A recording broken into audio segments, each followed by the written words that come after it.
ገብቶ ነው የሚሉት በጣም ስህተት ነው። ተአምራትን ካየ በኋላ አንዱ ንስሐ ገባ ይላሉ። አይደለም።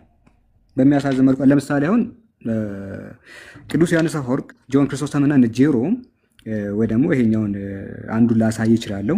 ቅዱስ ዮሐንስ አፈወርቅ አሁን አንዱ ንስሐ ገብቶ ነው ብሎ ነው የተናገረው። መቼ አለ? አንዱ ንስሐ የገባው እኮ ሁለቱም ተሳድቦ አንዱ ንስሐ የገባው ተአምራትን ሲያይ ነው። መሬት ስትንቀጠቀጥ፣ ማጋራጆው ሲቀደድ፣ ፀሐዩ ሲጨልም አየና ይሄማ ከባድ ሰው ቢሆኑ ብሎ ንስሐ ገባ ብሎ ነው ያብራራው። ነገር ግን አይደለም ነው።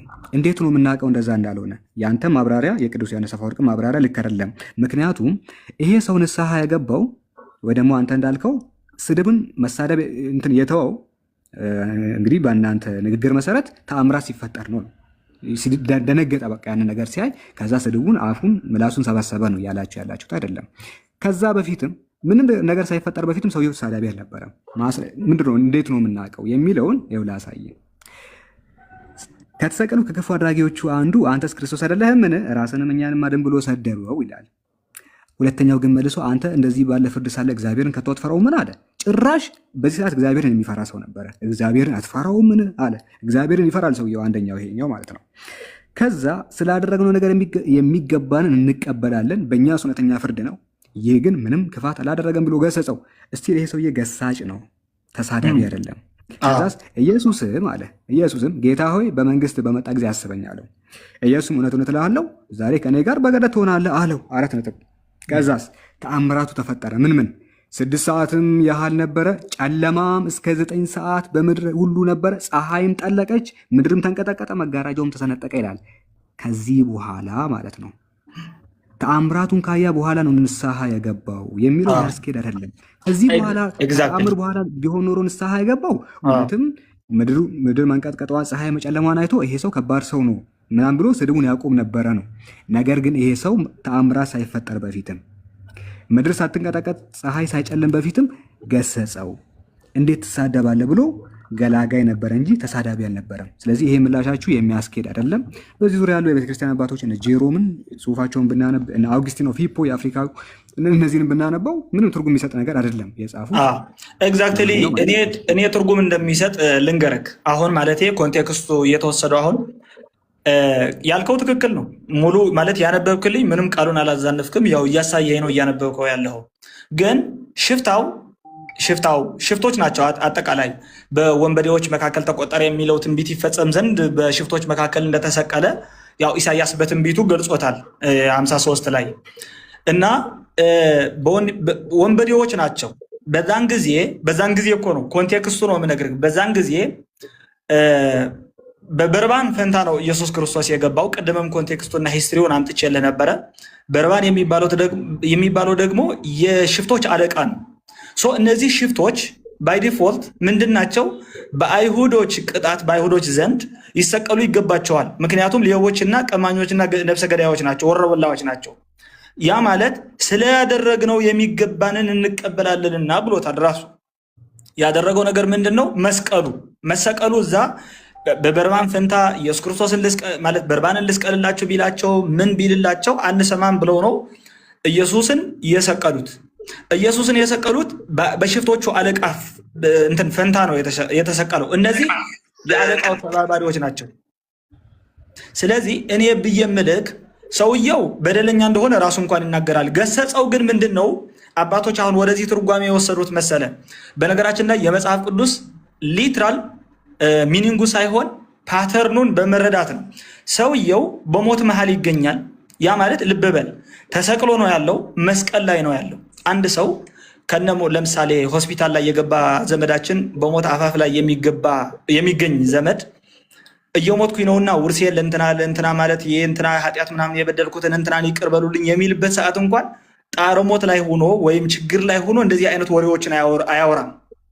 ሁለተኛ ደግሞ ኃጢአት እንደሌለበት ኢየሱስ ክርስቶስ ምንድነው ተናገረ፣ መሰከረ ነው። ምስክርነት ነው። ወንበዴ ነበር ግን አንድ ምስክርነት ሰጠ። ለምን? ያለ በደሉ እየተሰቀለ እንደሆነ ግን ተናገረ። ንጹህ ነው አለ። ይህ ማለት አሁን ባለው ሰዓት ትክክለኛ ፍርድ እየፈረደ ነው። ሰውየው ንጹህ መሆኑን እየተናገረ ነው። ሌሎች እኮ ይሰቀል ዘንድ ይገባዋል ከበርባንም በላይ ከሽፍቶቹም አለቃ በላይ ኢየሱስ ክርስቶስ በደለኛ እንደሆነ ነው እየተናገሩ ያሉት። ስለዚህ በወንበዴዎች መሃል ወንበዴ ከነ ትርጉሙ ቀማኛ ዳንዴ እንደማለት ነው። ምንም አዲስ ነገር የለውም። ሶ ሂ ዋዝ ኤ ቲፍ በቃ ሌባ ነበረ። ሌባ በሌብነቱ ራሱ ከዚህ በፊት እንደዚህ አይነት ሲቹዌሽን ላይ ተገኝቶ ማያውቅም። ማለት እኔ እስከማውቀው ድረስ ይሄ ሽፍታ ጥጦስ የሚባለው በስሙ አባቶች የሚናገሩት ጥጦስ የሚባለው ሽፍታ በሌብነቱ ተሰቅሏል። ከዚህ በፊት ሞት ተፈርዶበት ነበር ምናምን ንስሐ ገብቶ ነበር ወይም ደግሞ እግዚአብሔርን ያውቅ ነበር አይባልም። ምክንያቱም ሐዋርያቶቹ ሌሎቹ ተከታዮቹ ጥለው በሮጡ ጊዜ መስቀል ላይ ያለ አንድ ሰው ነው። ሁለተኛ ላይ ደግሞ በህመም ላይ ያለ ሰው ነው። በዛች ህመም ሞመንት ላይ ሆኖ አንድ ምስክርነት ሰጠ ነው። እሱም ምንድነው? ካየው ከተአምሩም በለው ከእግዚአብሔር ከተደረገለት መገለጥም በለው ዘኦንሊ ኢየሱስ ክርስቶስ መፈራ ማለት በደል እንደሌለበት አወቀ። ሁለተኛ ደግሞ በመንግስቱ ዳግመኛ ተመልሶ በምጽአት ዱሚዴ እንደሚመጣም ተናገረ። ትንቢት እግረ መንገዱ ተናገረ። ማን ነገረው? ሽፍታ ነው፣ ሌባ ነው። ትምህርቱ ከዚህ በፊት ቁጭ ብለው ከተማሩት ከሐዋርያቶቹ አንዱ አይደለ፣ ከእሱ ጋር ከዞሩት አሳጥማጆችም አይደለም። ይህ ሰውዬ በዛን ሞመንት ያሳየው ንግግር ራሱ ለሌሎች በመከራ ሆነው እንኳን ራሱ ሰዎች ተስፋ የሚሆናቸው እንደሆነ የሚያሳይ ስለሆነ ነው። በዚህ ደረጃ ሰውየው ንስሐ ገብቷል ብለው የተናገሩት። በደሉን አመነ ነው ባጭሩ። በደሉ አመነ። ሽፍታ ነኛል በቃ በጌታ ፊት ለዛውም ማለት ነው። እሺ አንተ ያልክ ያለው ሁለት ፖይንቶች ነው ያነሳው። አይ ቲንክ ሶስተኛ አይደለም። የመጀመሪያው ወንበዴ ነበር አልክ። ግልጽ ነው ወንበዴ ነበረ። ወንበዴ መሆኑ ግን እንግዲህ በሪል ላይፉ መስቀል ላይ ከመሰቀሉ በፊት ሌባ ሊሆን ይችላል። እንግዲህ የራሱ ብዙ ኃጢአቶች አሉበት። ወንበዴ ነው፣ ይሄ አያከራክረንም። ወንበዴ መሆኑ ግን እዚህ መስቀል ላይ ከወጣ በኋላ ተሳዳቢ ነው የሚለው ነገር አያመላክትም። አልነበረም፣ ተሳዳቢ አልነበረም።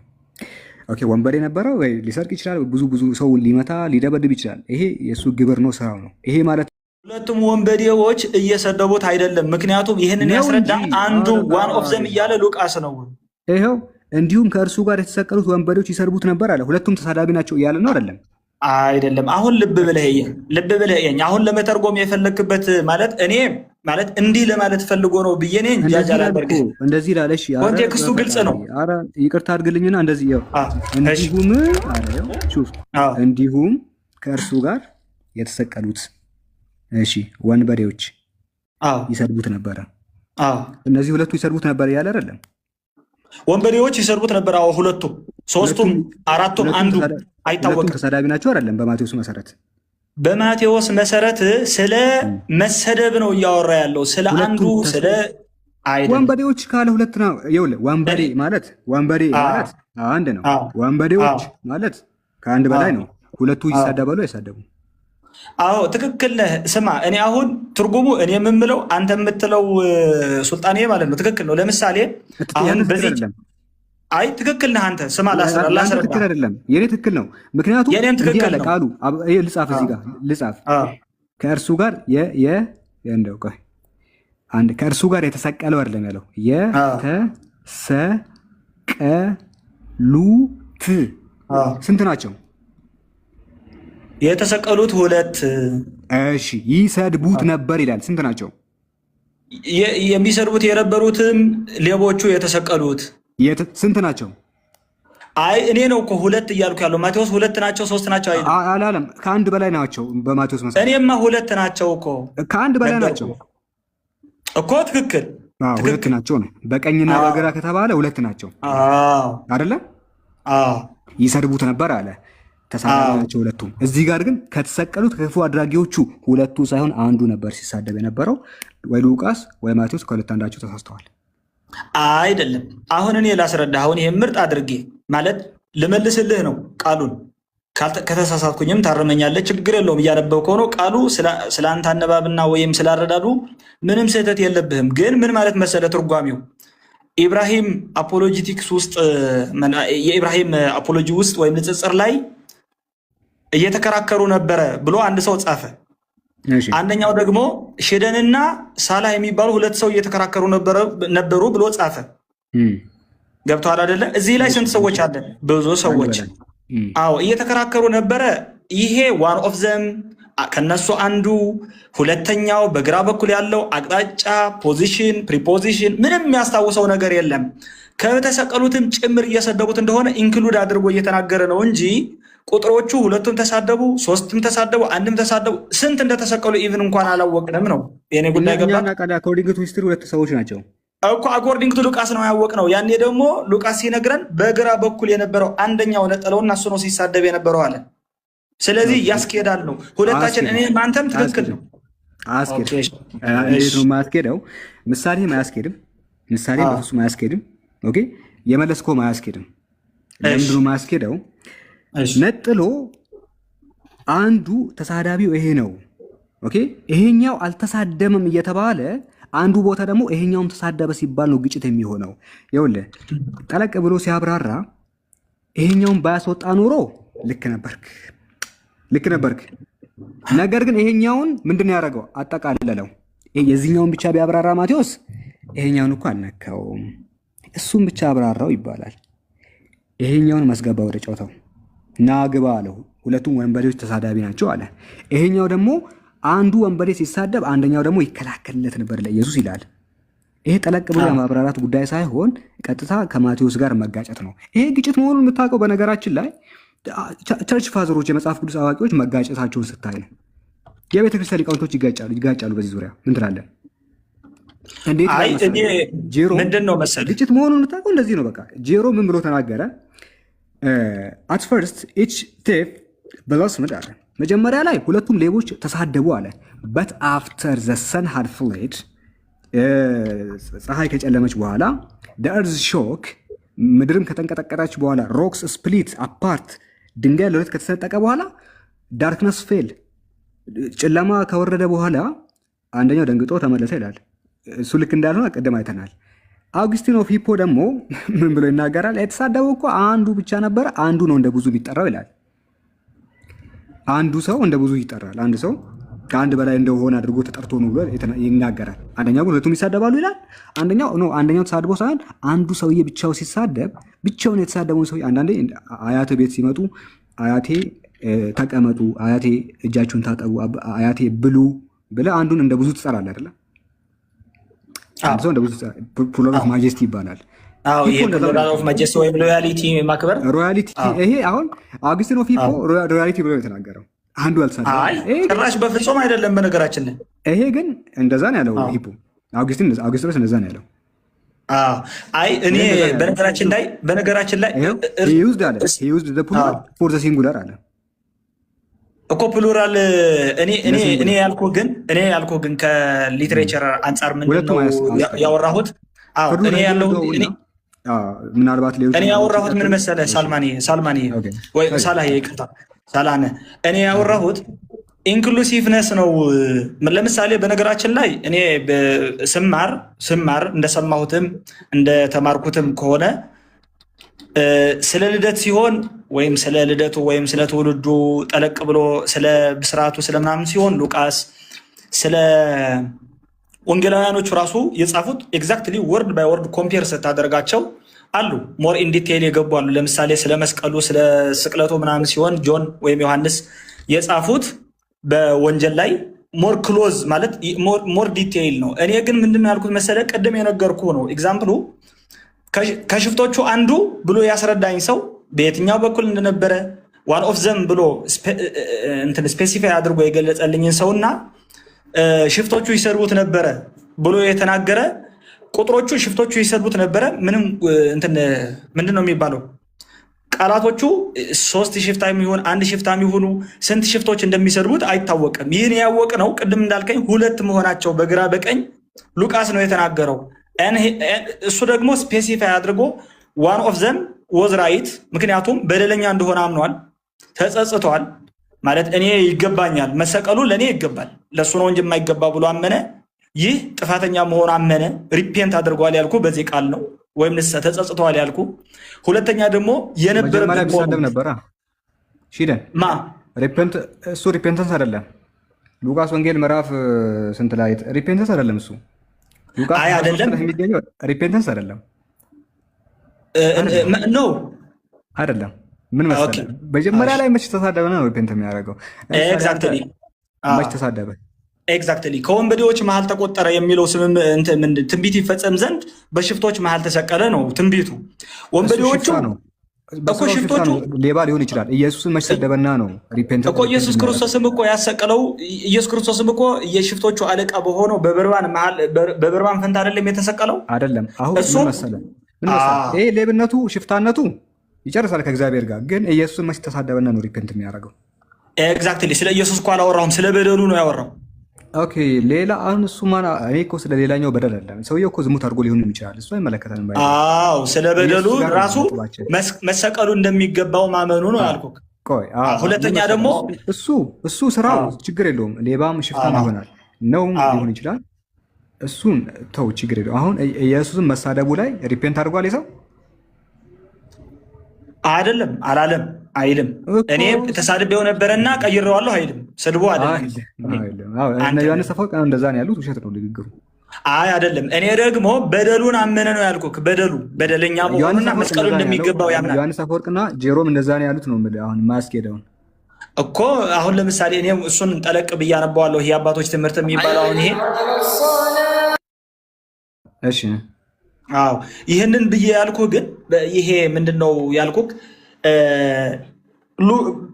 በአጠቃላይ ሉቃስ በሉቃስ የተጻፈው ስለ ሽፍታው ሁኔታ በማቴዎስ የተጻፈው ስለ ሽፍታው ሁኔታ ይለያያሉ ልልህ ፈልጌ ነው። ኤግዛክትሊ አንተ አሁን ገብቶሃል፣ ሚኒንጉ ይገባሃል ብዬ ነው ማስበው። ይሄን ያክል እኔ እንኳን ገብቶኛል። ይቅርና አንተ በደንብ እንትን ያልከው ስለ ሳሊቬሽኑ ስለ መዳኑ ስለ ማለት ምንድን ነው የሚባለው ሽፍታው ከዛ በዛች መሃል ሞመንት ሆኖ ስለማመኑ ሉቃስ በጥልቀት እያብራራ ነው። ማቴዎስ ደግሞ ስለመሰደቡ ጌታን ስለመስደባቸው ነው እያወራና ስፔሲፋይ ስላላደረገ ነው። ይሄ ለመረዳት ትክክል ነህ። ስንት ሽፍቶች ነበሩ ብለህ ካወቅ ሁለቱም አልተሳደቡም ከተባልክ በቃ አንዱ ቦታ አልተሳደበም፣ አንዱ ቦታ ተሳደበ። እንደዛ ነው እኔ የተረዳሁት። መጽሐፉም እንደዛ ነው። ለዛ ነው አባቶቹም የሚለያዩት። የቃሉ አባቶች የተለያዩት ለዛ ነው። ሊለያዩ ይችላሉ። ትክክል ሚኒንግ ላይ ያለያያል። አሁን ቆይ ሳላህ አንድ ጊዜ እኔ እናንተ እንኳን ተለያዩ ተርቀናል። ሲደኒ አንድ ጊዜ በቃ አቤት ይሄንን ታዳሚን ተውና ኦብቪየስሊ ነበረ። ግን እስቲ አንድ ነገር ላሳየ። ያው ግጭት ነው እንዳልነው ቅድም። እስቲ መጽሐፈ መሳፍንት ሁለተኛ ዜና ምዕራፍ 22 ቁጥር 1 እና 2 ላይ እንግባ እስቲ በደንብ።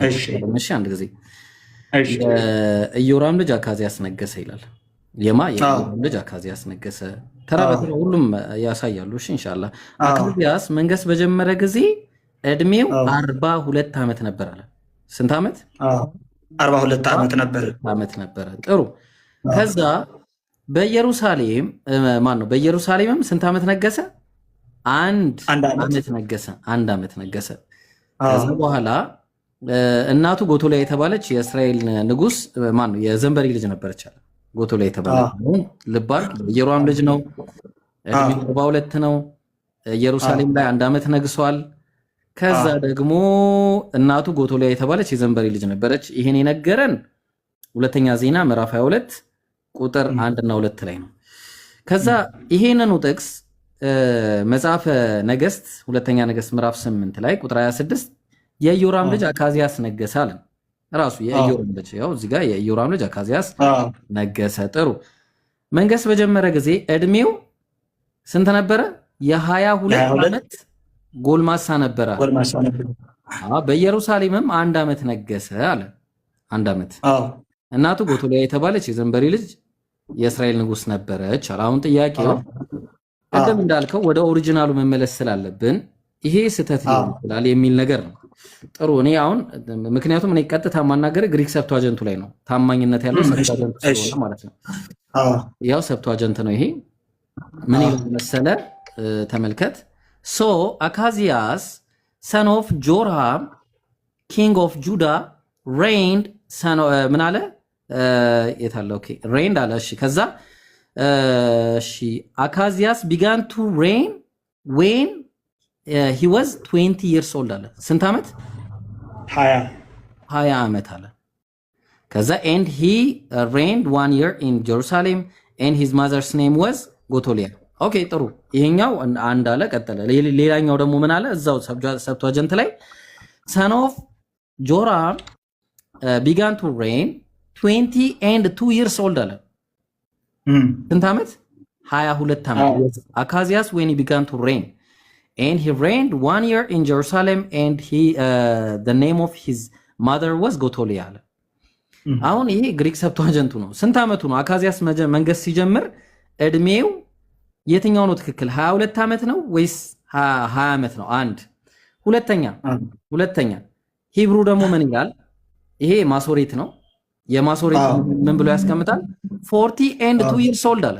42 ዓመት ነበር አለ ማሶሬቱ አንደኛው ላይ። ሌላኛው ላይ ደግሞ 2 and 20 years old። ሁለት ጥያቄ ነው የምጠይቀው። የመጀመሪያው ጥያቄ የምንከተለው ትክክለኛው ማኑስክሪፕት የማሶሬቱን ነው ወይስ የሰብቷጀንቱ ነው ትክክል? አንድ። ሁለተኛ ጥያቄ በዚህ በማሶሬቱ መሰረት አካዚያስ መንገስ ሲጀምር 42 ነው ወይስ 22 ነበረ? ሶስተኛ ጥያቄ በሰብቷጀንት መሰረት አካዚያስ መንገስ ሲጀምር 22 ነበር ወይስ 20 ነበር? የትኛው ነው ትክክል? ሶስቱንም ጥያቄ መልስልኝ። አይ እኔ ይህ ዓመት ይህ እንትን ምንድነው የምትለው? ይህ የአካዚያ የዓመታት ስህተት በ2000ኛው ባይብል ዓመትና ከዛ በኋላ ተሻሽሎ በታተመ የተስተካከለ ይመስለኛል። ስህተት እንደነበረበት ታምኖበታል። ኦኬ፣ ስለዚህ ኮንትራዲክት ያደርጋል ወይስ አያደርግም? አዎ ስለሚያደርግ እኮ ነው እርማት ተወስዶበታል ይመስለኛል። ወርዱ እንደዚህ ዓመቱ በሌሎች እትሞች ተሻሽሎ ታትመዋል። አዎ ገብቶኛል። ኮንትራዲክት ያደርጋል ወይስ አያደርግም ነው? ያደርጋል አይደለ? አዎ ኦኬ። ወርዶቹ እኮ ይህ ዓመታቶቹ በትክክል ያደርጋሉ እኮ 22 እና 40 ምናምን። ስለዚህ ጨርሰናል። ቅድም ያልኩ ይሄን ነበረ። የአምላክ ቃል ነው ብለን ለመቀበል ኢየሱስ ክርስቶስ አምላክ ነው አይደለም ብለን ለማውራት፣ ሁለተኛ ኢየሱስ ማን ነው ስላሴ የሚባል ነገር ባይብል ላይ አለ ወይስ የለም ብለን ለማውራት፣ ሌሎች ቴዎሎጂዎችን ለማውራት መጀመሪያ ፍጹም የአምላክ ቃል ነው ለመሆኑ ተማምነን የገባ ነው። እሱ ምንድነው? የአምላክ ቃል ኮንትራዲክት አያደርግም ነው። ስለዚህ ኮንትራዲክት ስላደረገ የአምላክ ቃል አይደለም። ስለዚህ ባይብል የአምላክ ቃል አለመሆኑ አይደለም። ይህ ምንድነው መሰለክ?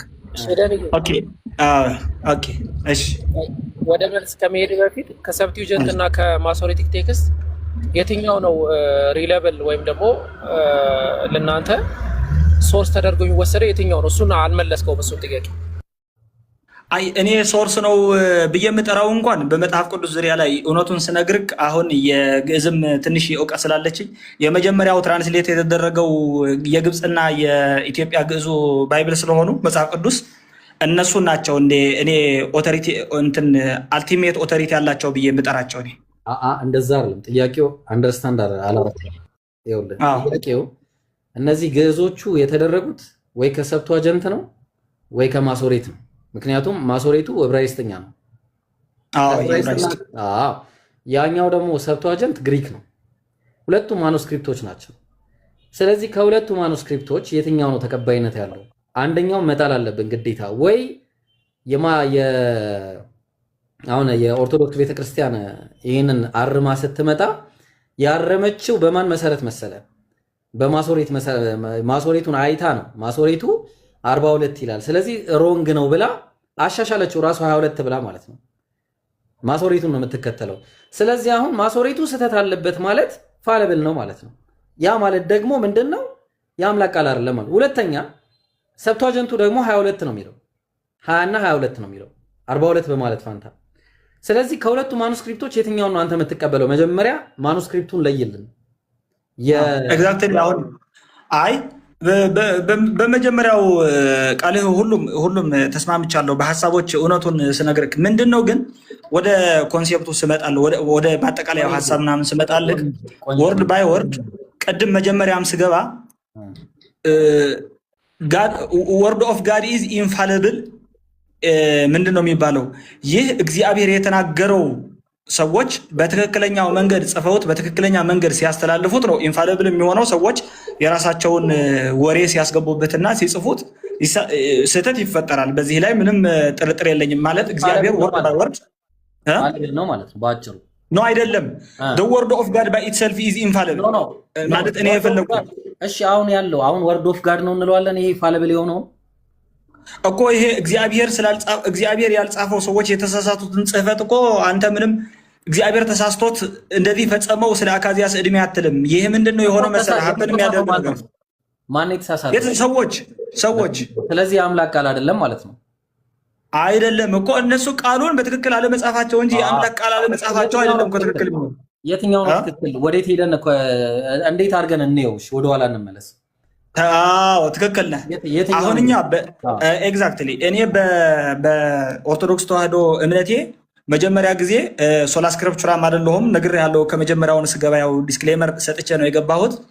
የአባቶችም ትምህርት ምክንያቱም መጽሐፉ በእኛ አልቲሜት ኦቶሪቲ የሚባለው የአባቶች ትምህርትና የመጽሐፍ ቅዱስ አባባል ነው።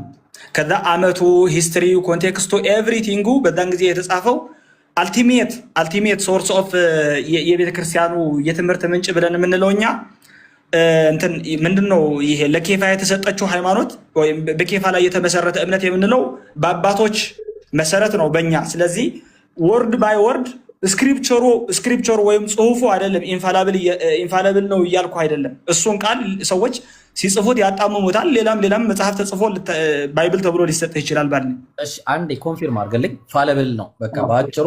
አሁን እጃችሁ ላይ ያለው ባይብል ፋለብል ነው በቃ። ኦኬ፣ ይሄም እኔ አሁን እያምታታኸኝ ነው። ለምን መሰለህ? ስፔሲፊክ ገብተን እንመልስና ስትመልስ ከዛ ምን ታደርገኛለህ?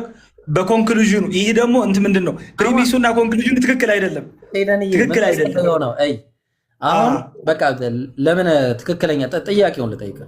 አካዚያስ መንገስ በጀመረ ጊዜ እድሜው 42 ዓመት ነበር ወይስ 22? የትኛው ነው እግዚአብሔር ቃል? አሁን የታረመው አይ ጥያቄ እሱ ነው። የታረመውን 22 ዓመቱ 42 የሚለው ውሸት ነው። አዎ ሰዎች ተሳስተው ጽፈውታል። ኦኬ፣ ስለዚህ የሰው ቃል ነው እንጂ እግዚአብሔር ቃል አይደለም። ባይብል ኮንትራዲክት ያደርጋል ማለት ነው እርስ በርሱ። መጀመሪያ እኮ ነገርኩ። ወርድ ባይ ወርድ ስንለው እኔ እኮ እያልኩ ያለሁት ለምሳሌ አካዚያስ 20 ዓመቱም 40 ዓመቱም ሲሆን እግዚአብሔር ይህንን ቃል እየተናገረ አይደለም የጻፈው። ቃል በቃል ምን ለማለት ተፈልጎ እንደሆነ የእግዚአብሔር ቃል የሚለው ሆሊ ስክሪፕት ነው። ስክሪፕቱ ይሄ ማለት የሚሰጠው ሙሉ ሜሴጁ ቅዱስ ሀሳብ ነው ለማለት እንጂ ስክሪፕቱ በኢትሰልፍ እሱ አይደለም። በደንብ አንደርስታንድ። እኛ ግን አሁን ጥያቄያችን የአምላክ ቃል በሀሳብም ይሁን ልብ አድርግ፣ በሀሳብም ይሁን በቁጥር በአይነትም ይሁን በይዘት በምንም አይነት ሁኔታ የአምላክ ቃል አይጋጭም። ያስማማናል። ኤግዛክትሊ የአምላክ ቃል አይጋጭም። የተጋጨው ታዲያ የአምላክ ቃል አይደለም ማለት ነው። የሰዎቹ የጸሐፊዎቹ ጽሕፈት ነው ስህተቱ። ከየት እናምጣው እና የተጠቀሙት ሰውርስ ማለት ነው። ትክክለኛ ማንኛው እንደሆነ በምን አወቅ? ኦኬ ትክክል ነህ። እኔ አሁን ለምሳሌ ቀደም የነገርኩህን ነው። እኔ የአባቶችን ትምህርት እቀበላለሁ ብያለሁ። ለምሳሌ እኔ መጽሐፍ ቅዱስ ብቻ ስለ ራሱ አይመልስ ብላለሁ። በጣም ይቅርታ ስላቋረጥኩ፣ በጣም ይቅርታ። በጣም ጸባይ ያለ ልጅ ነው። አባቶች ከመኖራቸው በፊት ነው መጽሐፍ የተጻፈው አይደለም? አዎ ከመኖራቸው በፊት የተጻፋለ። አባቶች እያሉም ገና በ400 ክፍለ ዘመን ነው በእንድል የተደረገው የመጨረሻው። እሱ ይሄ አዲስ ኪዳን ነው። ስለ በእንድሊንጎ ሙሉ እኔ ማወራው ስለ ብሉይ ኪዳን ነው መጀመሪያ የነበረው። ስለዚህ ምንድነው በአጭሩ ብሉይ ኪዳን ያኔ መጀመሪያ ሰዎች አባቶች ምናምን የሚባሉ ሳይኖሩ የነበረ መጽሐፍ ከሆነ ኢየሱስ ከመምጣቱ ከ280 ምናምን ዓመት በፊት ሰብቷጀንት የነበረው ያኔ ይሄ መጽሐፍ እውነተኛ ትክክለኛ ሂስትሪ እንደዘገበልን ለማወቅ የትኛውን መጽሐፍ ትሬስ ባክ አድርገን ያወቀው? ኤግዛክትሊ ይሄ ነው ያልኩ። በቃ ትክክለኛ አልቲሜት ጥያቄ ማለት እኔ የምጠይቀው አንተም የምጠይቀው ሁላችንም እንዲመለስልን የምንፈልገው ዛት ሰዋይ እኮ ቅብብሎሽ የሚያስፈልገው ይሄ ትምህርት ገባኝ። ቅብብሎሽ ላይ ባይብሉ ለራሱ እኔ ውሸት ነበርኩኝ እኔ እውነት ነበርኩኝ ብሎ አሁን የተጻፈው በእጅ ላይ የምትይዘው ሌት ቢ የሆነች ስፔሲፊክ ባይብል መጽሐፍ ያዝክ እንበል። ገብተዋል። ከሳብቶጀንትም ትምጣ ከሌላው ከሂብሩም ትምጣ ከግሪኳም ትርጓሜ ትምጣ ኋላ ይሄ ከኪንግ ጄምስ ቨርዥንም ትሆን ግዕዝም ትሆን ሱርስትም ትሆን ሌላው ችግር የለውም። ይቺ ባይብል በራሷ ቁማ እኔ ነኝ የጥንቱ ባይብል ማለት አትችልም። ይህንን እንድትል የሚያስፈልጋት ያላት ትምህርትና ይዟት የመጡ ሰዎች ናቸው። አጅበው ነው የሚናገሯት ብዬ ማምነው ለዛ እኮ በቃ በአጭሩ ማለት ነው። ይኸውልህ ሼደንዬ ዊዝ ኦል ሪስፔክት ምንድን ነው የባይብል እንዳየነው ኦብቪየስሊ አይጋጭም ብለን ጀምረን ነበር። የአምላክ ቃል ተጋጨ አገኘን። ከተጋጨ የአምላክ ቃል አይደለም ብለን ነበረ። ስለዚህ ከተጋጨ ተጋጭቷል፣ ኦልሬዲ የአምላክ ቃል አይደለም ደመደምን። ኮንክሉዥን። ምክንያቱም መጀመሪያ ፕሪሚሳ ያዝን። ፕሪሚሳችን ምን ነበረ? የአምላክ ቃል አይጋጭም። ተግባባ። ስለዚህ የአምላክ ቃል አይጋጭም፣ ከተጋጨ የአምላክ ቃል አይደለም የሚል ፕሪሚስ ይዘናል። ሎጂክ የምናውቅ ከሆነ ማለት ነው። ሶ ፕሪሚሳችንን በያዝነው መሰረት ሄደን ደግሞ ስናየው ስንፈትነው ባይብል ተጋጨ። ስለዚህ ኮንክሉዥን ምን ይሆናል? የአምላክ ቃል አይደለም ኮንክሉዥኑ ማለት ነው። ምክንያቱም ሲንግል ወርድ ሊጋጭ አይገባም። ሲንግል ወርድ እኔ አንድ ሺህ ያሳያለሁ። አሁን አንድ ይሄን አሳይቼ ሁለተኛ ከዚህ በኋላ ሌሎች ወንድሞች ነው ምትወ አንድ የኦርደር ችግር ላሳየህ። ባይብል ላይ በጣም ከብዙ በጥቂቱ ነው ማሳየህ። ከብዙ በጥቂቱ አንድ ነገር ነው ማሳየህ። ወንድሞች ይቀጥላሉ፣ ሌሎች ማለት ነው። እሺ ይሄን እንግዲህ አንድ ሂስትሪ አለ የምታስታውሰው ከሆነ ኢየሱስ የበላ ማን ነው ሊበላ ሄዶ ያጣባት በለስ ያለባት መስሎት ያጣበት ጊዜ ነበር አይደለ? እና የረገማት የረገማት አንድ ታሪክ ነው አይደለ? ታሪክ ሁለተኛው አንድ ነው የተከሰተው። አይ አላስታውሰውም፣ ግን በለሷ እንደረገማትና ሊበላ ፍሬ ፈልጎ እንደሄደና እንደረገማት ይናገራል። ከዚህ በኋላ ፍሬ ከአንቺ ማንም አይብላ ብሎ ረገማት። በዛን ጊዜ ደቀ መዛሙርቱም አዩ አይደለ? አንድ ጊዜ የተከሰተ ታሪክ ነው እንደምናስታውሰው። ይሄ ከቢታንያ ሲመለስ የነበረ ታሪክ ነው አይደለ እንዴ? ኦብቪየስ። አዎ በማርቆስ መሰረት ማርቆስ 11 ላይ 11 ከ11 እንጀምርና ኢየሱስም ማለት ወደ ኢየሩሳሌም ወደ መቅደስ ገባ። መጀመሪያ ኢየሩሳሌም ነበረ፣ መቅደስ ገባ። ዘወርም ብሎ ሁሉን ከተመለከተ በኋላ ጊዜው መሽቶ ስለነበረ፣ ጊዜው ምን ነበረ? መሽቶ ስለነበረ። ጥሩ። ከ12ቱ ጋር ወዴት ወጣ? ወደ ቢታንያ ወጣ። ልብ አድርግ። መጀመሪያ መሽቶ ነበረ፣ እዛ ኢየሩሳሌም ነበረ፣ ቢታንያ ወጡ። ከዛ በኋላ በማግስቱም ከቢታንያ ሲወጡ ተራበ። ከቢታንያ ሲወጡ ተራበ። ጥሩ። ቅጠልም ያለባት በለስ ከሩቅ አይቶ ምናልባት አንዳች ይገኝባት እንደሆነ ብሎ መጣ። ነገር ግን የበለስ ወራት አልነበረምና መጥቶም ምንም አላገኘባትም ማለት ከቅጠል በቀር ምንም አላገኘባትም። የዛን ጊዜ መልሶም ከአሁን ጀምሮ ለዘላለም ፍሬ ከአንቺ ማንም አይብላ አላት። ደቀ መዛሙርቱም ሰሙ። አሁን ቁም ነገሩን እዚህ ጋር ወደ ኢየሩሳሌም መጡ። መጀመሪያ ኢየሩሳሌም ነበረ። ከኢየሩሳሌም ሲመሽ ወደ ቢታንያ ወጡ። ከቢታንያ ሲመለስ ጠዋት ማለዳ ላይ ተራበ። ከዛ ያችን በለስ አየ። ከዛ በኋላ ወደ ኢየሩሳሌም መጣ። ኢየሩሳሌም መጣ፣ ወደ መቅደስም ገባ። በመቅደስም የሚሸጡትና የሚገዙትን ያወጣ ጀመረ። የገንዘብ ለዋጮችንም ገበታዎችን፣ የእርግብ ሻጮችንም ወንበር ገለበጣል። ስለዚህ ኦርደሩን ያዝልኝ። መጀመሪያ ምን ነበረ? ኢየሩሳሌም ነበር። ከኢየሩሳሌም ሲመሽ ወደ ቢታንያ ወጣ። ከዛ በማለዳ ቢታንያ ካደረ በኋላ ራበው። ቅጠል ያለባት ምናምን አንድ ነገር ይገኝባት እንደሆነ ረገማት። ከዛ በኋላ ወደ ኢየሩሳሌም መጣ። ቤተ መቅደሱን አጸዳ፣ ገለበጠ ማለት ነው ወንበራቸውን። ጥሩ። ይሄን የነገረን ማርቆስ ነው። ልብ አድርግ። ይሄን የነገረን ማርቆስ ነው። ማቴዎስ ደግሞ ምንድነው የሚነግረን? ማቴዎስ ወንጌል ምዕራፍ 21 ላይ ቁጥር 12 ላይ ሲጀምር ገና ከየት እንደሚጀምረው ኢየሱስም ወደ መቅደስ ገባ። ገና ሲጀመር ወደ መቅደስ ነው የገባው ኢየሩሳሌም። በመቅደስም የሚሸጡትና የሚገዙትን ሁሉ አወጣ። የገንዘብ ለዋጮችንም ገበታ፣ የእርግብ ሻጮችንም ወንበር ገለበጠ። ከዚህ ነው የጀመረው። ልባት ከታችኛው ታሪክ ነው የጀመረው። ቀጠለ። እዚህ ጋር መጣና ታሪኩ ያው ረዘም ስለሚል አንተ ማየት ትችላለህ።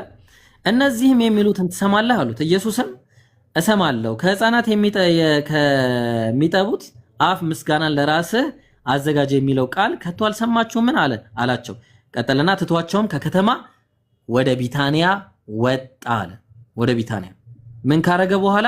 ቤተ መቅደሱን ካጸዳ በኋላ ከገለበጠ በኋላ ማለት ነው። ወደ ቢታንያ ወጣ፣ በዚያም አደረ ቢታንያ። ከዛስ በማለዳም ወደ ከተማ ሲመለስ ተራበ። በማለዳ ላይ ሲመለስ ተራበ። ከዛ በኋላ በመንገድም አጠገብ በለስ አይቶ ወደ እርሷ መጣ። ከቅጠልም በቀር ብቻ ምንም አላገኘባትም። ለዘላለሙ ፍሬ ካንቺ ማንም አይብላ አላት። በለሲቱም ያን ጊዜ ደረቀች። ደቀ መዛሙርቱም ይህንን አይተው በለሲቱ ያን ጊዜ እንዴትም ደረቀች ብለው ተደነቁ አለ። ጥያቄው ይሄ እንትን ኮዴክስ ሳይናቲከስ ላይም እንደዚሁ ነው ያለው። ያው ሳይናቲከስ ላይም ማሳየት እችላለሁ። ስለዚህ አሁን ምንድነው ጥያቄው? የኦርደር ትልቅ ችግር አለ። ኢየሱስ ክርስቶስ ይሄንን ተአምር የሰራው አንድ ጊዜ ነው።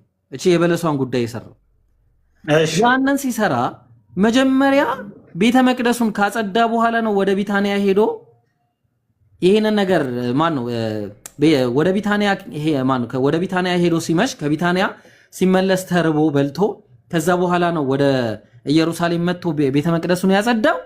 ወይስ መጀመሪያ ቤተ መቅደሱን አጽድቶ ከዛ ሲመሽ ወደ ቢታንያ ወጥቶ ከዛ በኋላ ረግሟት ነው እንደገና ወደ ቢታንያ የመጣው ወደ ኢየሩሳሌም የመጣው? የትኛው ነው ትክክለኛው ሂስትሪ? ትክክለኛው ሂስትሪ የዘገበልን ማቴዎስ ነው ወይስ ማርቆስ ነው? የትኛው ነው ኦርደሩ ትክክል? የትኛው ኦርደር ነው ትክክል? የትኛው እኔ እውነቱን ስነግርህ የእነሱን ኦርደር በትክክል አላቃቸውም። ኦርደራቸውን በትክክል አላቅም። አሁን ይሄ የበለሲቷ መረገም ታሪኩን ብቻ ነው የማውቀው። በለሲቷ የሆነ የራሷ ሚኒንግ ምናምን ስለሰማሁላት በዛኛው ትርጉም ላይ አውቃታለሁ። ወደ ቢታንያ እንደወጣ ከዛ በኋላ የጠዋቱ ሰዓት ነው ትክክለኛው የሚመስለኝ። የጠዋቱ ወደ ቢታንያ የገባበት ታይም ለምን ብትለኝ ከዛ በኋላ ሆሳዕና ብሎ ወደ ደብረ ዘይት ምናምን የሆሳዕና ህፃናቶች እንዲያመሰግኑ ምናምን ፈቅዶ የለ በቀኑ። ስለዚህ አንደኛው ታሪክ ስህተት ነው ማለት ነው። አንደኛው ኦርደር ስህተት ነው። ኦብቪየስሊ ግዴታ ሁለቱም ትክክል አይሆንም። አንዱ ስህተት። የትኛው ነው ስህተት? እኔ በእነሱ ላይ ብዙም እንትን የለኝም። በእነዚህ ላይ መሰለኝ ብዬ ላወራ ምናምን ሳይሆን ሞር ጊዜ ከሰጠኝ እነሱን በትክክሉ አነባቸዋለሁ ሁለቱንም ታይማቸው። ወይም ደግሞ ለምሳሌ አንደኛው ታሪክ የጀመረው ትናንትና ጀምሮ ከዛ በኋላ ሶስተኛ ቀን እየሄደ ነው ወይስ አንደኛው ቀን ጀምሮ ወደ ሁለተኛው ቀን እየሄደ ነው አላውቀው። ይኸው በአጭሩ እኔ አሁን ወደ ለወንድሞች ልለቅ ስለሆነ በአጭሩ ማለት ነው። መጀመሪያ ኢየሩሳሌም ነበረ ኢየሱስ በማርቆስ መሰረት። ከዛ ከኢየሩሳሌም ሲመሽ ወደ ቢታንያ ሄደ። ቢታንያ በማግስቱ ቢታንያ አድረው ተራበ። ከዛ በለስ ያለባት ቅጠል አየ። ከዛ በኋላ ከቅጠል በቀል ምንም አላገኘባትም። ወዲያውኑ በቃ ረገማት፣ ደረቀች። ወዲያውኑ ወደ ኢየሩሳሌም ተመልሶ መጣ። ኢየሩሳሌም ሲመጣ ግን ወዲያ አያቸውና እነዚህን ሰዎች ምን አረገ? ማጽዳት ጀመረ። ወንበራቸውን ገለበጠ፣ እርግብ ሻጮቹን አባረራቸው ምናምን። እዛ ማቴዎስ ላይ ስትመጣ ደግሞ መጀመሪያ ማርቆስ ላይ መጨረሻ ላይ የተደረገውን መጀመሪያ ላይ አድርጎ ነው እሱ ያስቀመጠው። ምን አረገ? መጀመሪያ ቤተ መቅደስ ገባ፣ እዛው ኢየሩሳሌም እነዚህ ወንበራቸውን ገለበጠ፣ እርግብ ሻጮቹን ምናምን አባረራቸው፣ አስወጣቸው። ቤቴን የእንትን ቤት አደረጋችሁት ምናምን ብሎ ተናገረና ትቷቸው ሄደ። ሲመሽ ወዴት? ወደ ቢታንያ ወጣ። ሲመሽ ማለት ነው። ከዛ በኋላ ቢታንያ አደረ። ቢታንያ አድሮ ሲመለስ ምን ሆነ? ተርቦ በለስ ያለባት አይቶ ምናምን ረገማት ማለት ነው። ስለዚህ አሁን ጥያቄው ኢየሱስ በለሱን ከመብላቱ በፊት ነው ቤተ መቅደሱን ያጸዳው ወይስ በለሱን ከበላ በኋላ ነው ያጸዳው ነው ጥያቄው። የትኛው ሂስትሪ ነው ትክክለኛ ሂስትሪ? ማናቸው ናቸው ትክክለኛውን ሂስትሪ ይዘገቡልን? ምክንያቱም በመንፈስ ቅዱስ ምሪት ነው የተጻፈው ከተባለ አንደኛው እንደዚህ ሊሆን አይገባም። ወይ ሁለት ነገር ነው ያለው፣ ሁለት ቾይስ። ወይ አንደኛው ተሳስቷል፣ ውሸት ነው፣ ወይ ሁለቱም ተሳስተዋል፣ ወይ ደግሞ በቃ የሆነ ትልቅ ችግር ነው ያለው ማለት ነው። ስለዚህ አሁን ምንድነው በአጭሩ ባይብል ኢንፋሊብል ነው ማለት አይቻልም። በቃ በጣም ብዙ ኮንትራዲክሽኖች አሉ። ኦብቪየስሊ አሁን ወንድሞች ይቀጥላሉ ማለት ነው። ኢንሻአላህ አይ ቲንክ አነስ ይመስለኛል አሁን ወይ ደግሞ አነስ ነው መሰለኝ እሱ ይቀጥላል። ስለዚህ አሁን ይሄንን አይተህበትና አይቼው እመጣለሁ። በቃ ጀግና ተመረው በደንብ ይዤው ይሄን ፓርት በደንብ አይቼው እመጣለሁ። ጥቅሱን ይዘዋል ግን? አዎ ይዤዋለሁ። ስለ በለሲቷ ነው የማቴዎስ 21 እና እየጣፍኩኝ ነው፣ እግረ መንገዴም እያየሁኝ ነው። ምክንያቱም የምትሰጠኝ ወርዶች ወይም ቁጥሮች ለእኔም ለመማር ስለሚጠቅሙኝ በደንብ አድርጌ እንትን እላለሁ ማለት ነው። ስማርት አላህ ሂዳያ ይስጥ። እሺ አነስ ቀጥል። ሰላሙ አለይኩም ወራህመቱላሂ ወበረካቱ። እንዴት ናችሁ ሁላችሁ? ወአለይኩም ሰላም ወራህመቱላሂ ወበረካቱ። አነስ እንዴት ነህ? ወአለይኩም ሰላም ወንድም። ሰላም ነው። ሺደን ሰላም ነው። እንዴት ነህ? አለሁ። ሰላም ነኝ። አናሲ እንዴት ነህ? ደህና ነህ? ደህና ነኝ አልሐምዱሊላህ። ቅድም ስታወራ ሰምቼ ነበርና ያው ስለ ኮንትራዲክሽን ብዙ ስላላችሁ አባቶችን እንደምትቀበልና አመሰግናለሁ። አባቶችን እንደምትቀበልና የሆነ አፖስቶሊክ ቼን እንዳለ ስትናገር ሰምቼ ነበርና አባቶችን ትቀበላለህ? ሪሊ አስተምሯቸውን? አዎ ትቀበላለህ? እርግጠኛ ነህ? አዎ። ኦኬ። ለምሳሌ አንደኛው አባት ከአባቶች ውስጥ ለምሳሌ ኢየሱስ ከዘላለሙ አብ ዘንድ አልነበረም የሚል አባት ይህን አስተምሮ ትቀበለዋለህ? ከዘላለሙ አብ ዘንድ አልነበረም። አዎ። ኢየሱስ ኦኬ። በስጋው ነው በቃል ደረጃ አልነበረም። አልቀበለውም። አትቀበልም። ስለዚህ አባቶችን አስተምሮ አትቀበልም ማለት ነው። ምክንያቱም ለምሳሌ ተርቱሊያን ኦፍ ካርቴጅ ምን በማለት ይናገራል? አጌንስት ሄርሞጀኒስ ቻፕተር 3 ላይ እንደሆነም ከፍትልሃለሁ። ቆይ እሺ፣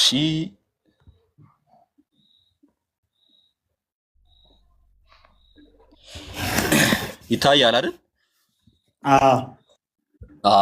ኦኬ፣ በደንብ ይታየኛል። ይኸውና አጌንስት ሄርሞጀኒስ ላይ ተርቱሊያን የቤተ ክርስቲያን አባት ነው። ለመጀመሪያ ጊዜ ትሪኒቲ የሚለውን ቃል አመጣ የሚባል ሰው ነው እና ምን በማለት ተናግሯል ከተባለ because God is in like manner a father and he is also a judge አለ። እግዚአብሔር አባት ነው እንዲሁም ደግሞ ፈራጅ ነው አለ። but he was not always been a father and a judge ግን ሁልጊዜም ፈራጅና አባት አልነበረም አለ። merely on the ground of his having always been God, for he could not have been the father previous to the son አለ። ይሄ እግዚአብሔር አብ ከልጁ በፊት ከወልድ በፊት አባት ሊሆን አይችልምና አባት አልነበረም ማለት ሁልጊዜም ማለት ነው። ከዛ በኋላ በመቀጠል ናር a judge previous to sin አለ። እንዲሁም ደግሞ ከኃጢአት በፊት ፈራጅ ሊሆን አይችልም፣ ምክንያቱም ኃጢአት ሳይኖር ፈራጅ ሊሆን አይችልም፣ ሁሌም ፈራጅ አልነበረም ማለት there was አለ however a time when neither sin existed with him nor the son አለ። ጊዜ ነበር አለ ኃጢአትም ወልድም ከእሱ ዘንድ ያልነበሩበት ጊዜ በማለት ተርቱሊያን ኦፍ ካርቴጅ ተናግሯል። ታዲያ ተርቱሊያን ይህን ተናግሮ ቅድም አባቶችን እቀበላለሁ ብለህ ነበረ። ከዘላለሙ ወልድ አብ ዘንድ አልነበረም እያለ እንዴት ነው አስተምሮቿን እቀበላለሁ የምትለው የቤተ ክርስቲያን አባቶችን? አይ ምንድነው የተርቱሊያን አሁን ይሄ ሶርስ ምን እንደሆነ ባላቅም ማለት የሱ ራይቲንግ አጌንስት ሄርሞጀኒስ ቻፕተር 3 ኦኬ፣ አነባዋለሁ። እኔ ብዬ ምልክ ምንድነው የአብ አብነት የወልድ ወልድነት የጊዜ ቅደም ተከተል የለውም። ወልድ በቃልነቱ ነው ምልክ የእግዚአብሔር ቃል ሆኖ ከአብ በፊትም ከአብ በኋላም አይደለም ያለው በቃልነት ደረጃ። በወልድነት ወልድ ብለን ያወቅነው አንዱን አብ ኢየሱስ ክርስቶስ እንደተረከው መጽሐፍ ይናገራል። በቃል ደረጃ አባቶች እንደዛ ነው ያስተማሩት። በቃል ደረጃ ወልድ ፍጡር ነው ብሎ ነው ያስተማሩት አባቶች። ተርቱሊያን ብቻ አይደለም፣ ብዙ አባቶች የምትቀበል ከሆነ እሰጥሃለሁ። እዚህ ጋራ አይደለም እግዚአብሔር ፍጡር ነው ማለት ነው፣ እግዚአብሔር ደግሞ ፈጣሪ ነው እንደዛ አይልም መጽሐፍ ሚሉት እነሱ ማለት ነው። ኢየሱስ ሚጢጥያ አምላክ ነው፣ ሊትል ጋድ ነው፣ ደሞስ ሃይ ጋድ አለ፣ ይሄም አብ ነው። ኢየሱስ ደግሞ ምንድነው? ትንሽዬ ሚጢጥያ አምላክ ነው፣ ፍጡር ነው ይለዋል። የአባቶች አስተምሮ ነው። ቅድም እቀበላለሁ አይደለም፣ ሁለት አማልክት አይደሉም። አምላክ ዘበስጋ እንለዋለን ወይም ሌላ አምላክ ነው፣ ሁለተኛ አምላክ ይለዋል አባቶች። ሁለተኛ አምላክ እኮ አይደለም። እንደዛ የሚለው ትምህርት አሁን ለምሳሌ እኔ ጦርጡሊያንም ቢሆን እነዚህ አባቶች ያስተማሩኝ ምስጢረ ሥላሴ ትምህርት ከመሰረቱ እንደዚህ የሚሉትም ቢሆን አባት ስለሆነ አልቀበለውም። ምክንያቱም ብዙ አባቶችም በዚህ ጉዳይ ላይ የተለያዩ ቅድም የሆነ ጊዜ ጠይቆ የነበረ ካልተሳሳትኩኝ አቡበከር መሰለኝ ብዙ ጊዜ ስለ ትሪኒቲ ሞዴሎች እና አባባሎች ስለነበሩ እኔ የምቀበለውን በትክክለኛ ይህ በቃል ደረጃ እግዚአብሔር ወልድ በቅድምና የለውም። በቃል ደረጃ ቅድምና የለውም። በመጀመሪያም የነበረ በኋላም የሚኖር በቃል ደረጃ ከሆነ እግዚአብሔር ወልድ በስጋ ያተገለጠበት ከሆነ አዎ በስጋ ያልተገለጠበት ጊዜ ነበረ። ለምሳሌ ነቢዩ ዳዊት በመዝሙሩ ከአጥቢያ ኮከብ በፊት ወልጄሃለሁ የሚለው ስፔሻል አፖይንትመንት ወይም ደግሞ ቃሉ በስጋ እንደሚገለጥ የተነገረበት ሞመንቶች አሉ። ይህ ፕሮፌሲዎች አሉ፣ ትንቢቶች አሉ። በቃል ደረጃ ግን በመጀመሪያ በቅድምና የነበረ ቃል እንደነበረ ነው ዮሐንስ በአንደኛ ቁጥሩ የሚናገር። ያ እኔ ደግሞ እያልኩ ያለሁት ማለት ነው ቅድም አሁን የባይብል ጥቅስ ጠቅሰ ነበር እና አሁን እኔ የፈለግኩትን የራሴን ኤክሰጂስ መስጠት እችላለሁ። የራሴን ማብራሪያ ዮሐንስ አንዳንድ ስጠቅስ አሁን የራሴን ማብራሪያ ልሰጥ እችላለሁ። አይ ይሄ እኮ እንደዚህ ማለት አይደለም እንደዚህ ነው ብለህ አትቀበልም። ሶ እነዚህ ሰዎች አሉ የቤተ ክርስቲያን አባቶች ማለትም ቃሉን በአካል ደረጃ የተቀበሉት ማለት ነው። ለምሳሌ ዮሐንስ ደቀ መዝሙር አለ እንደነ ኢግናሽየስ ኦፍ አንቲያክ እነ ፖሊካርፕ የመሳሰሉ ከዮሐንስ ቃል በቃል የተማረ ሰው አለ እና አንተ ከነዚህ በላይ ልታውቅ አትችልም። መጽሐፉ ሊረዱት የሚችሉት እነዚህ አካላት ናቸው፣ ከአንተ በላይ ከኔም በላይ አይደለ? ሶ ወደ እነዚህ ሰዎች እንሂድና እነዚህ ሰዎች ደግሞ ምን እያሉ ይጠሩታል ኢየሱስን? ለምሳሌ ይኸው ሰከንድ ጋድ ሌላ ሁለተኛ አምላክ እያሉ ይጠሩታል። ፍጡር ነው ይላሉ። የለም ይኸው ኦሪገን እኮ ልንገርህ። አሁን ለምሳሌ አይ ትክክል ነህ። ለምሳሌ ኦሪገን ቃል በቃል ይለዋል። ለምሳሌ ልንገርህ ኦሪገንም ጦርቱሊያንም ኢግናጦስ ማን ነው ያልከው ቅድም ብዙዎች ናቸው። ዮሐንስ አፈወርቅም አትናቴዎስም ብዙዎች አሉ።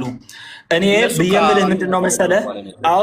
ኦኬ let me tell you one thing against heresies በተለያዩ ዘመናት በተለያዩ ጊዜያት አሁንም እናወራባቸው ቃላቶች ራሱ ሳይቀር ስለ ትሪኒቲ፣ ስለ ኢየሱስ ክርስቶስ አምላክነት፣ ስለ ወልድ ሰራጺነት፣ ስለ ኢየሱስ ክርስቶስ መወለድ፣ ስለ አብ አባትነት፣ ስለ ወልድ ልጅነት ብዙ ተብለዋል። ብዙ አባቶችም ተከራክረዋል። ከተከራከሩት የሆነ ሳም ፖይንት ኢንታይ በታሪክ ሂስትሪ አባቶች ሆነው ቆይተው እያስተማሩ ቆይተው ራሱ የካዱበትና ያወጡት ምናምን የክህደታቸው መሰረት የሆነውን ትምህርት አሁን ለምሳሌ እኔ አልቀበለውም። ምንድነው የምቀበለው?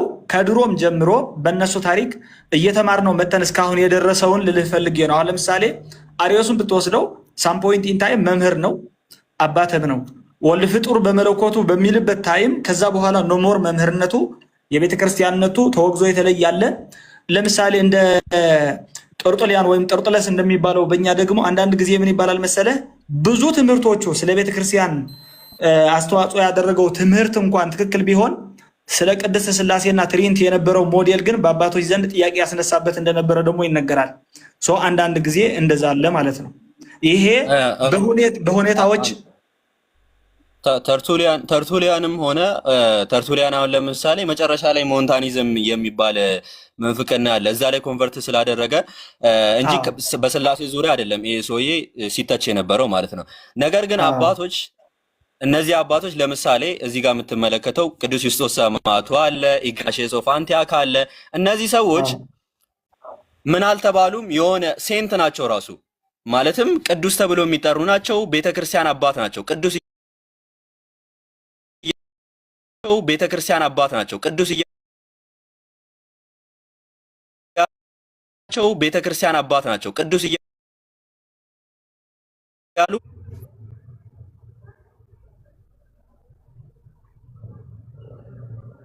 ምንድነው በአላህ what happened? አይ እሺ ግቡ የነበራችሁ ልጆች ግቡ። በጣም ይቅርታ አፉ በሉኝ በአላህ። አይ በጣም ያሳዝናል። ሪፖርት ነው መሰለኝ። አይ አይደለም፣ ስልክ ተደውሎብኝ ነው። በጣም ይቅርታ።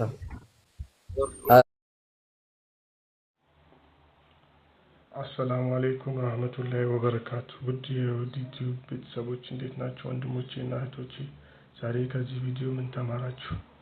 አስተያየታችሁን ከታች አስተያየት መስጫው ላይ ያስቀምጡልን። ቤተሰብ ያልሆናችሁ እህት ወንድሞቼ ደግሞ ሰብስክራይብ በማድረግ ይህን የዳዋ ስብስብ ቤተሰብ ይሁኑ።